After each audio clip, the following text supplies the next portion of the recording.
in the fashion industry, every brand is in trouble because there are thousands of little brands doing Facebook and Instagram influencers, and they're chopping away at the big brands. Ralph Lauren's biggest problem isn't Prada.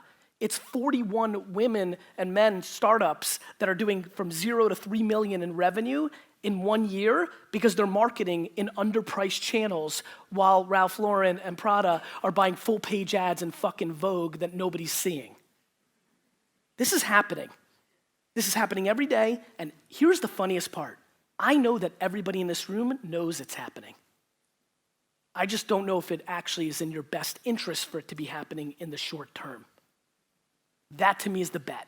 That to me is the strategy. That is the only thing I care about pushing. Think about the other thing, and this is a huge opportunity in this market, because this is one thing I did do last night, because I had to stay up to 4 o'clock in the morning to do something on the West Coast in the US, and this is something I dug into a little bit here. I implore you, and you too, I implore you guys to start looking at influencer marketing very serious.